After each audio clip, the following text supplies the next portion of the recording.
milieu dans lequel vit l'individu conditionne la santé ou la maladie. Et je pense qu'à l'heure actuelle, la ville conditionne plus la maladie que la santé. Au fur et à mesure que le côté industriel s'est développé, donc ça date de 150 ans d'âge à peu près, je pense que le milieu a changé. On a commencé à artificialiser quelque chose et il est vrai que notre civilisation, nos villes, se sont développées avec une densité de population très importante.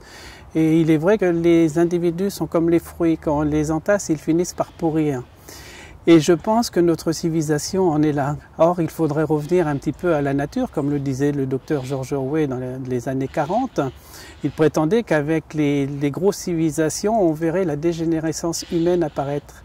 Et il est vrai qu'on a vu les maladies aiguës apparaître, on a vu les maladies chroniques et on a vu les maladies dégénératives, à tel point que le cancer, à l'heure actuelle, paraît être sans issue. On ne peut pas trouver des guérisons par rapport aux maladies dégénératives, puisque c'est un point final au côté artificiel de notre mode de vie. Toute espèce qui vit dans son milieu n'a pas peur du lendemain. C'est la civilisation artificielle qui fait que petit à petit on a peur de manquer, de travail, on a peur de manquer d'alimentation, etc., etc.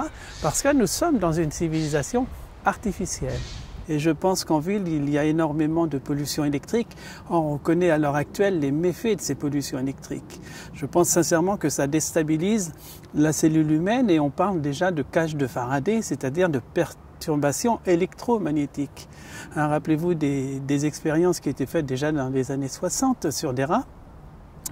On mettait les rats dans des cages de Faraday et les rats délaissaient les petits, ils commençaient à se battre. Peut-être que c'est ce que nous connaissons dans nos sociétés modernes. C'est-à-dire cette surpollution électrique perturbe peut-être aussi le mental de l'individu.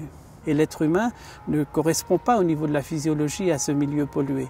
Donc il est impératif d'emmener nos enfants à la campagne qui permettra d'améliorer l'auto-guérison, qui va augmenter le potentiel énergétique. Je pense que ce potentiel, on ne le trouve qu'à la campagne. À vivre dans les villes, on perd la vie. Malheureusement, l'argent se trouve dans les villes.